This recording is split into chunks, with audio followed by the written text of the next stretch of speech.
Olá, amigos, irmãos. Salut, amis, frères et Estamos na sœurs. série do Alimento Diário, Cristo, Poder de Nous sommes dans la Deus, série de la nourriture Sabedoria quotidienne, de Deus. Christ, puissance de Dieu et sagesse de Dieu. Estamos no volume Tudo Faço por Causa Et do nous sommes au Evangelho. volume E Je fais semana tout 2 à cause de deste l'évangile. volume. Et O título c'est la semaine 2 de ce volume. 2 é a Et le titre responsabilidade. de la semaine 2, c'est la responsabilité d'un dispensateur. O autor desta mensagem L'auteur de ce message bastante nous aide beaucoup entender à comprendre 1 Coríntios 1 Corinthiens, capítulo 2 chapitre e 2 o capítulo 9. Então nós vamos et le chapitre 9. trabalhar bem esses dois capítulos Donc nous allons travailler sur ces deux chapitres, dos textos que nós vamos utilizar en plus des textes que nous allons utiliser au cours de ce tutoriel estão et indicados qui sont aussi indiqués semana 2. dans la semaine 2. E os versículos base Et les versets de base de cette semaine, são 1 Coríntios capítulo 9, c'est dans 1 Corinthiens 9, 16 e 17.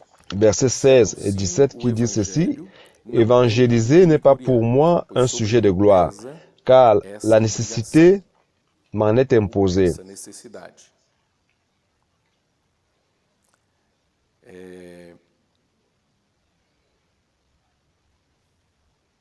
Porque ai de mim se Malheur não à pregar moi o evangelho. si je n'évangélise. Se o faço de livre Si je le fais de bon gré, tenho galardão. j'en ai la Se récompense. constrangido, Mais si je le fais malgré moi, é então a c'est une charge responsabilidade qui m'est confiée. dispenseiro que me está confiada. Então, o apóstolo Paulo era despenseiro Alors l'apôtre Paul dos mistérios était un dispensateur des mystères de Dieu, des mystères de Christ, des richesses de Christ pessoas para aux personnes, aux églises. e essa era uma responsabilidade Et dele. cela, c'était sa responsabilité. Nessa semana, então, nós vamos ver as características Et durant cette semaine, nous allons da voir les responsabilidade de caractéristiques despenseiro. et les responsabilités d'un dispensateur de Dieu. Nós vamos pegar o apóstolo Paulo como modelo para nós.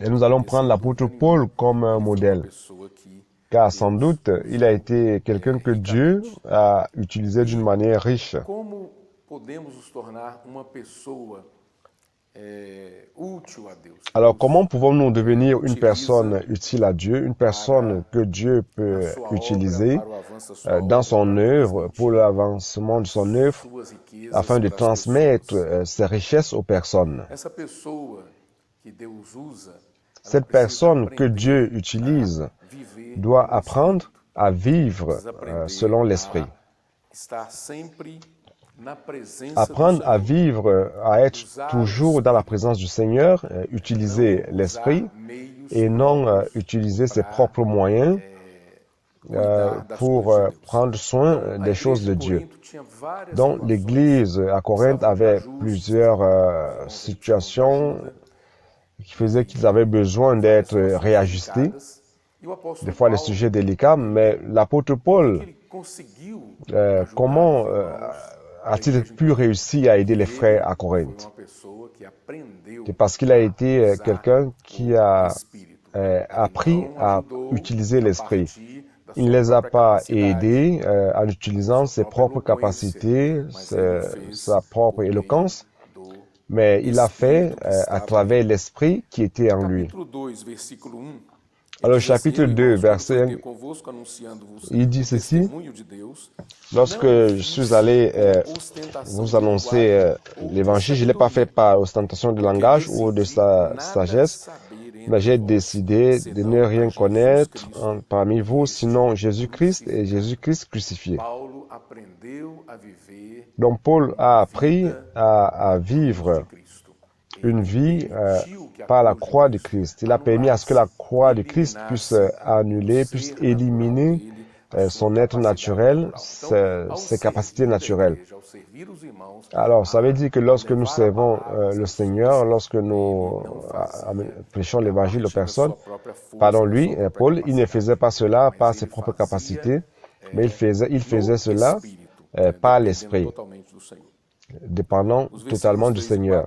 Verset 3-4, il dit ceci, « Moi-même j'étais auprès de vous dans un état de faiblesse, de crainte et de grand tremblement. » Non, c'était quelqu'un aussi préparé que l'apôtre Paul qui déclare ceci. Il dit qu'il a été parmi les frères dans un état de faiblesse, de crainte et de grand tremblement. Ça veut dire qu'il a réellement appris à vivre une vie crucifiée. Verset 4, il dit ceci, « Ma parole et ma prédication ne reposaient pas sur des discours persuasifs de la sagesse, mais sur une démonstration d'esprit et de puissance. » Verset 5, « Afin que votre foi ne soit pas fondée sur la sagesse des hommes, mais sur la puissance de Dieu. » Alors, si nous essayons de traiter les problèmes de l'Église par nous-mêmes, nous allons causer beaucoup de problèmes. Alors, nous devons apprendre à faire cela par l'Esprit, à travers la vie de Dieu qui est à l'intérieur de nous. Alors, la clé qui permet à ce que un serviteur de Dieu soit utilisé par lui, c'est que cette personne soit en esprit et qu'elle apprenne à vivre par l'esprit. Et cela, c'est un encouragement que nous avons dans la journée du lundi de cette semaine. Pourquoi l'apôtre dit-il cela? Lorsqu'on va dans l'Apocalypse, nous voyons que pendant les derniers jours, l'Esprit de Dieu va agir d'une manière intensifiée, 7 fois intensifiée. Alors aujourd'hui, il est important que nous apprenions déjà à utiliser l'Esprit. Et notre point focal doit être cela, car ce jour-là, durant ce moment-là, les choses seront très difficiles et nous aurons donc nous aurons à notre disposition l'Esprit 7 fois intensifié. Donc Paul a entendu de Dieu cette parole. Je t'ai donné l'Esprit et maintenant tu dois utiliser l'Esprit. Donc Dieu donne aussi ce message à vous et à moi. Donc avoir l'Esprit, ce n'est pas, il ne consiste pas à emmagasiner ou à le garder tout simplement pour nous, mais nous devons l'utiliser et le servir en esprit. Alors, mardi nous montre que quelqu'un utilisé par Dieu, avant de Dieu utiliser quelqu'un, il réveille son esprit. Donc nous avons cru au Seigneur, ça c'est sûr, et notre esprit a gagné une vie, a reçu la vie de Dieu. Il était mortifié, mais il a gagné la vie. Donc nous ne devons pas laisser notre esprit dormir. Donc Dieu veut réveiller notre esprit. Donc mardi montre l'importance de cela, du réveil de notre esprit. C'est pour cela que dans Esdras, chapitre 1,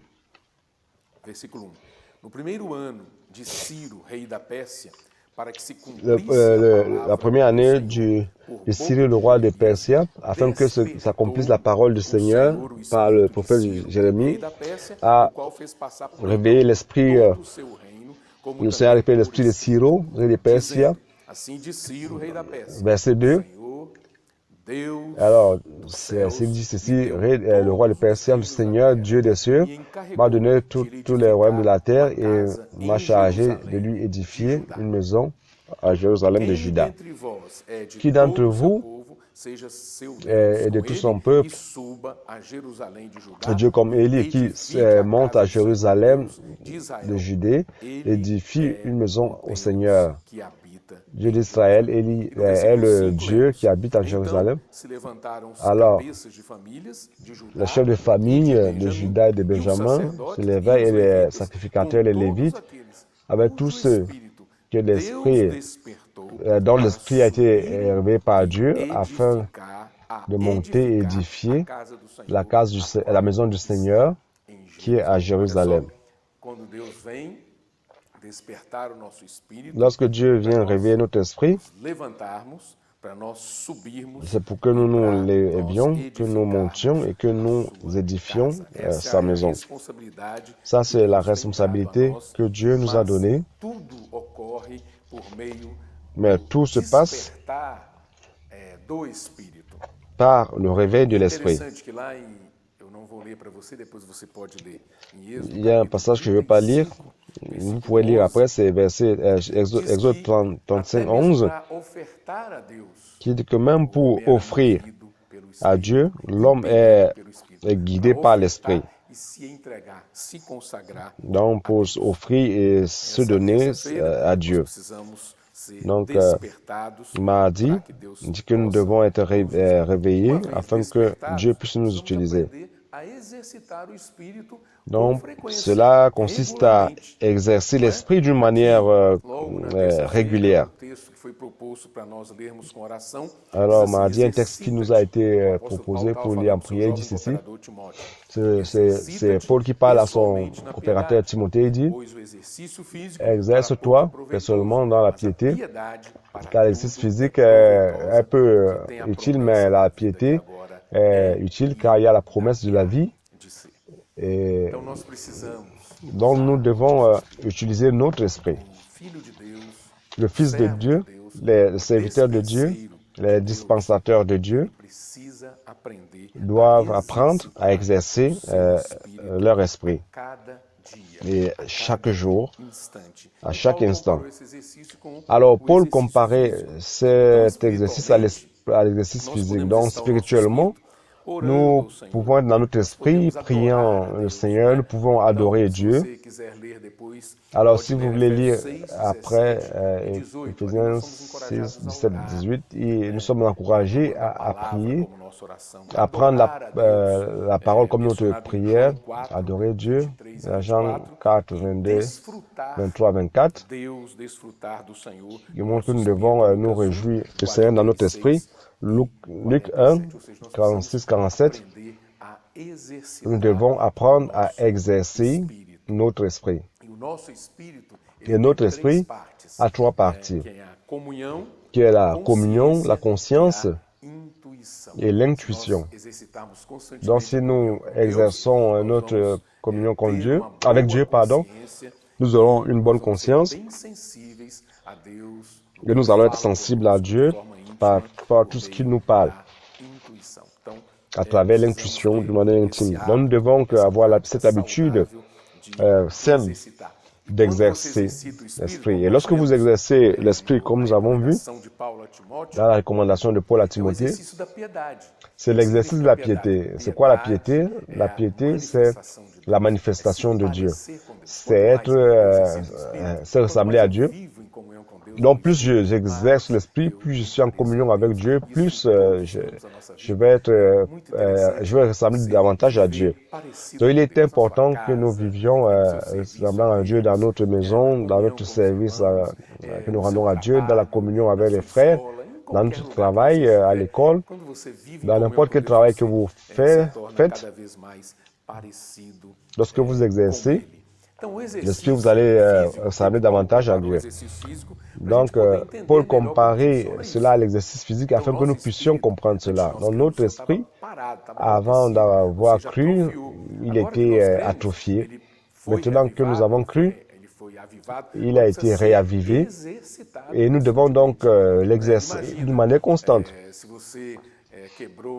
Imaginez par exemple si vous avez une fracture d'un bras ou un pied, vous êtes resté longtemps immobilisé. Une fois que le plâtre a été enlevé, l'immobilisation a été enlevée, vous devez donc faire plusieurs sessions de physiothérapie pour récupérer la pleine fonction de ce membre qui a été immobilisé. Donc, si vous faites un bon exercice de physiothérapie, la fonction revient à son état d'antan. Donc nous devons exercer notre esprit aussi afin que nous puissions avoir la communion avec Dieu, avoir une bonne conscience et recevoir la parole de Dieu par l'intuition. Donc plusieurs personnes disent ceci, est-ce que dois-je prier? Dieu, il connaît mes nécessités, il est omniscient, omniprésent. Mais nous devons prier. Nous devons avoir une communion avec lui. La prière, ce ne consiste pas seulement à demander à Dieu, lui demander des choses. Aller lui présenter une liste et lui présenter en prière. Non. La prière consiste à avoir une communion avec Dieu. Il va aimer votre présence, vous allez parler avec lui d'une manière intime, comme avec un ami. Lorsque vous allez parler à votre ami, vous ne lui apportez pas une liste de demandes. Mais vous conversez avec lui. Et lorsque nous faisons cela, il va se montrer à nous, il va nous illuminer. Et il est très important que nous exercions l'esprit. Alors, jeudi, nous voyons que nous devons maintenir notre esprit fervent. Alors, au-delà d'exercer l'esprit, nous devons aussi le maintenir fervent. Romains 12, 11 dit ceci, l'apôtre Paul dit ceci. Romains 12, 11. Sede fervorosos de espírito, servindo ao Senhor. Nós precisamos ter dentro de nós espírito. Donc nous devons avoir, il dit ceci, que nous devons avoir l'esprit fervent, servant le Seigneur. Donc nous devons avoir l'esprit fervent. C'est pour cela qu'il a dit aussi à Timothée, comme en recommandation, qu'il doit réaviver. Je demande que tu réavives le don de Dieu qui est en toi. Nous devons réaviver le don de Dieu qui est en nous, en vous. Donc cela veut dire que l'esprit de Dieu qui est en vous, l'esprit qui est en vous, pardon, doit être réavivé. Cela veut dire quoi? Ce qu'il faut vanner. C'est comme vous, lorsque vous allumez un foyer à bois pour faire un barbecue, par exemple. Donc vous ventez le feu et la braise se ravive. Et alors, vous parvenez donc à griller votre barbecue délicieux que vous allez savourer. Donc, nous devons maintenir notre esprit allumé, notre vie fervente.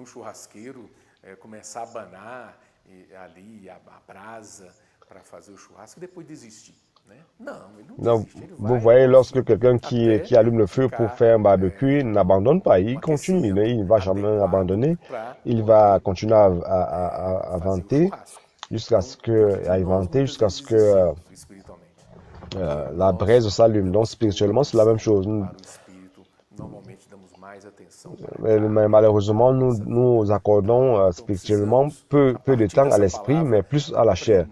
Donc j'espère qu'à partir de ce message, que nous allons apprendre à accorder plus d'importance à l'esprit qui est en nous. Et nous devons faire en sorte que cet esprit puisse bouillir. Nous devons maintenir une température élevée afin que nous puissions servir le Seigneur d'une manière adéquate.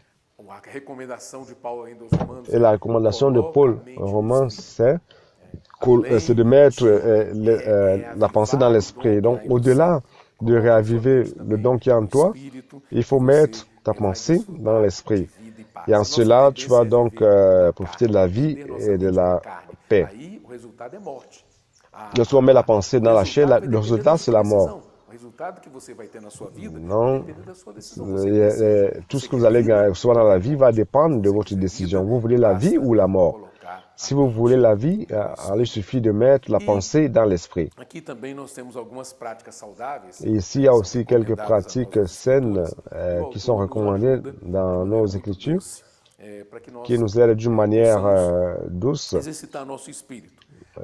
qui nous aident à exercer notre esprit. La première des choses, c'est d'invoquer le nom du Seigneur. Vous ne voulez pas d'une rédaction énorme pour avoir une communion avec Dieu. Invoquez le nom du Seigneur, clamez vers lui, dire, oh Seigneur, j'ai besoin de toi, Seigneur, je t'aime, Seigneur, tu es merveilleux, et ainsi de suite. Donc, invoquez le nom du Seigneur, quel que soit l'endroit où vous êtes. En faisant cela, vous allez exercer votre esprit. Et le deuxième point, c'est prier, avoir la communion avec le Seigneur, aller au-devant de lui, comme nous l'avons dit antérieurement. La troisième pratique, c'est lire et prier la parole. Donc, à travers la parole, oui, cherchez à avoir la communion avec le Seigneur. Il ne s'agit pas juste de lire la Bible pour lire. Des fois, vous dites, ah, j'ai envie de lire la Bible maintenant. Non, il ne s'agit pas de lire tout simplement la Bible, mais lorsque nous la lisons, nous devons toucher Dieu à travers la lecture. Donc, la recherche spirituelle. Parfois, nous voulons croître spirituellement, mais il manque une recherche profonde. Nous devons avoir cette attitude. Donc, les marcher selon l'esprit, ce sont les pratiques saines que nous devons cultiver afin de pratiquer un bon exercice de l'esprit. Alors, vendredi, nous entrons dans le chapitre 9 de 1 Corinthiens. Jetez un coup d'œil dans le chapitre 9 de 1 Corinthiens.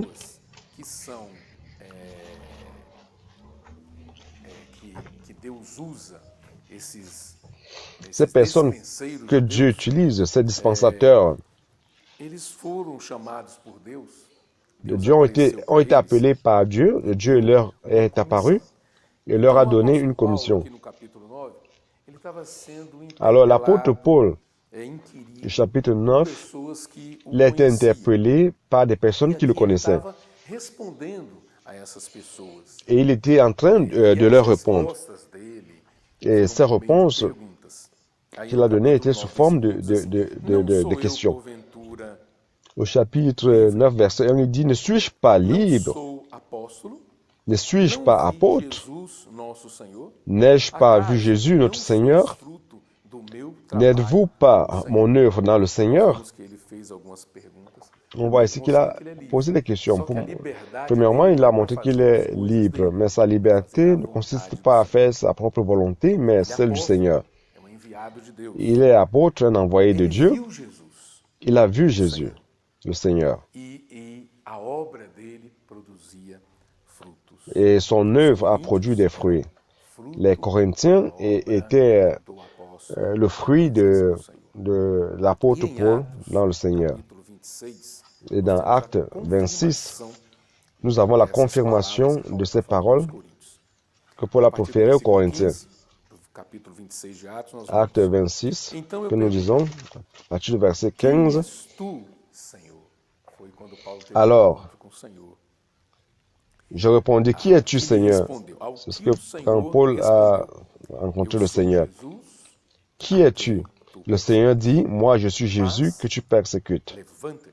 Mais, lève-toi et tiens-toi sur tes pieds. Car voici pourquoi je te suis apparu, je te destine à être serviteur et témoin des choses que tu as vues de moi et de celles pour lesquelles je t'apparaîtrai. Je t'ai pris du milieu de ce peuple de païens vers qui je t'envoie, de ce peuple et des païens vers qui je t'envoie pour leur ouvrir les yeux, afin qu'ils se tournent des ténèbres vers la lumière et du pouvoir de Satan vers Dieu, et qu'ils reçoivent le pardon des péchés et un héritage avec ceux qui sont sanctifiés par la foi en moi. Alors le Seigneur est apparu à Paul. Il n'est pas apparu à Paul juste pour apparaître, que Paul puisse voir et dire, et le voir Jésus, non, il lui est apparu. Paul l'a vu et il a appelé Paul. Et il a changé Paul de la condition dans laquelle il était et il lui a donné une responsabilité, il lui a donné une commission, il lui a donné une charge comme apôtre. Nous aussi, nous avons été appelés, le Seigneur m'est apparu et à vous aussi, et il nous a donné une charge. Et cette parole que le Seigneur nous a donnée fait en nous ses coopérateurs. Nous habilite à être ses coopérateurs. Et nous devons donc amener cela à d'autres personnes, amener ce message à d'autres personnes.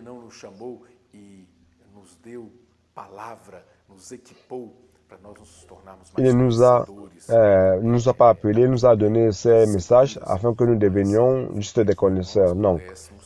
mais c'est afin que nous puissions amener ce message à d'autres personnes, d'autres dispensateurs,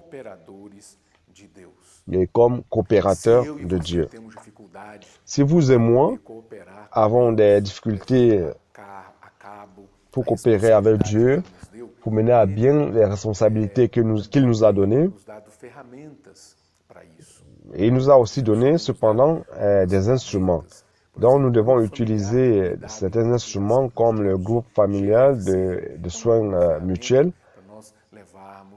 C'est un bon instrument que nous devons utiliser pour amener cette vision, ces paroles que Dieu nous a données à d'autres personnes. Nous ne devons pas garder ces paroles à nous-mêmes, mais ces paroles doivent atteindre d'autres personnes. Et le groupe familial, c'est une bonne opportunité que Dieu nous a donnée. Donc, Expo Livre est un projet merveilleux. Avant, c'était un bus. Maintenant, c'est un trailer, un camion trailer qui est transformé en bibliothèque, zone de lecture, zone d'exposé, que nous pouvons transformer de ville en ville, dans les points stratégiques de la ville et divulguer la parole de Dieu.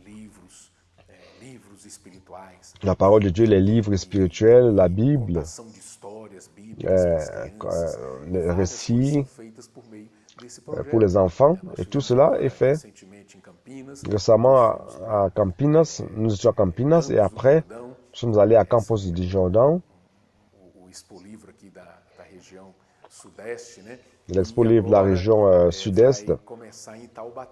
Il va commencer à Itaobaté. Ce sera embrassé par la population, par les personnes. C'est un projet merveilleux que nous avons développé pour faire avancer la parole de Dieu. Et il y a aussi, on peut aussi faire avancer la parole à travers le reportage. Par exemple, est-ce que je peux prier pour vous? C'est un abordage qui est simple, qui est bon. Et le reportage dynamique. Donc, au-delà de prier pour les personnes, on peut leur laisser la parole imprimée. Nous avons donc ces instruments qui nous aident à exercer notre commission, notre responsabilité en tant que dispensateur que Dieu nous a donné. Et nous allons être maintenus vivants, renouvelés et l'esprit exercé. Dieu nous a donné ces instruments merveilleux. Donc, samedi, nous avons les caractéristiques d'un dispensateur. Continuons. Au chapitre 9 de 1 Corinthiens.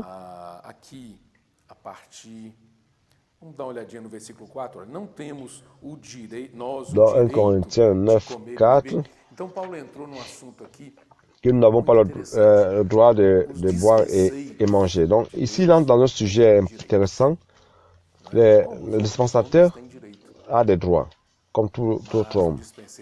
Mais le dispensateur utilise ce droit pour faire sa volonté et non rechercher l'éloge des personnes, rechercher la récompense, la gloire des personnes. N'avons-nous pas, nous, le droit de boire, de manger, de boire? 1 Corinthiens 9, 7 dit ceci: qui donc n'est jamais dans une armée à ses propres frais, qui plante une vigne et n'en mange pas le fruit, qui fait paître un troupeau et ne se nourrit pas du lait du troupeau. Est-ce un homme que je parle ainsi? La loi aussi n'est-elle pas, ne dit-elle pas, car il est écrit dans la loi de Moïse, tu n'amuseras pas le bœuf quand il faut le grain. Dieu se met-il en peine des bœufs? Verset 10. Ou paraît-il uniquement à cause de nous? Oui, c'est à cause de nous que cela fut écrit. Celui qui laboure doit labourer avec espérance, celui qui foule le grain, fouler avec l'espérance d'y avoir part. Dans notre espérance, ce que nous faisons aujourd'hui, produisons aujourd'hui, ce n'est pas pour avoir la gloire ici. Nous nous préparons pour les choses que Dieu va nous donner plus tard à son retour. Parfois, nous recherchons des hommes la reconnaissance. Mais on veut que les gens nous regardent, sinon, je veux me décourager. Non, c'est pas ça. Il a droit à cela, c'est vrai, mais il ne réclame pas ce droit. Alors, le verset 11 dit ceci.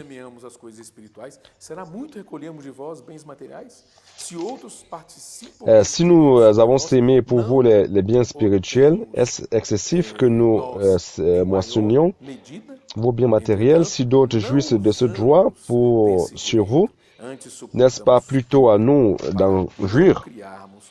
Mais nous n'avons pas usé de ce droit. Au contraire, nous supportons tout afin de ne pas créer d'obstacles à l'évangile de Christ.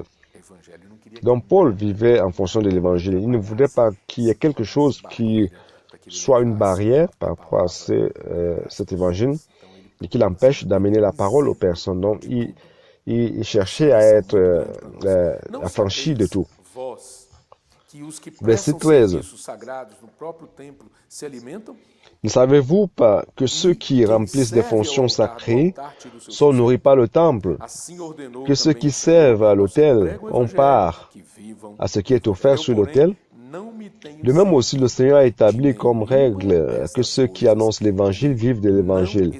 Pour moi, je n'ai usé d'aucun de ces droits et je n'écris pas ainsi pour qu'il me soit attribué, car j'aimerais mieux mourir. Personne ne m'enlève ce sujet de gloire.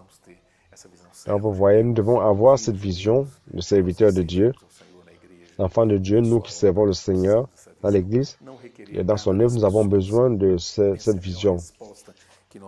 Ne revendiquez rien de personne. Donc, c'est ce que nous devons avoir par rapport à ce qui nous interpelle. Alors, verset 16, qui est un verset clé qui dit ceci. Évangéliser n'est pas pour moi un sujet de gloire, car la nécessité m'en est imposée. Ici, il parle de l'obligation. Malheur à moi si je n'évangélise pas. Malheur à moi si je n'évangélise pas. Donc, l'évangile, c'était quelque chose que Dieu lui a donné. Et il avait cette nécessité d'amener cela aux personnes. Lorsque vous avez reçu une commande et si vous n'avez pas encore apporté la commande au destinataire, alors il y a encore une dette qui est sur vous. Et vous avez ce poids, vous dites, j'ai encore cette commande avec moi. Et c'est la même chose avec l'évangile. L'évangile est avec moi, c'est avec vous. Donc nous devons amener cela, nous devons donc aller vers les personnes, toucher des personnes, amener cet évangile aux personnes. C'est pour cela que le Seigneur nous a éveillés. Verset 17. Si je le fais de bon gré, j'en ai la récompense. Mais si je le fais malgré moi, c'est une charge qui m'est confiée. Donc, frère, si je n'ai pas de volonté, je dois le faire car j'ai une responsabilité. Je suis fatigué, je n'ai pas de volonté, aucune volonté, j'ai travaillé, je suis fatigué. Non, il ne s'agit pas de cela. Nous devons continuer à amener la parole du Seigneur. Donc, dans ce cas, quelle est ma récompense? Verset 18. Quelle est donc ma récompense? C'est en évangélisant, d'annoncer gratuitement l'évangile sans user du droit que l'évangile me donne. Cette caractéristique est très belle, caractéristique de ce dispensateur, d'une personne qui a une responsabilité devant Dieu, qui est un dispensateur de Dieu.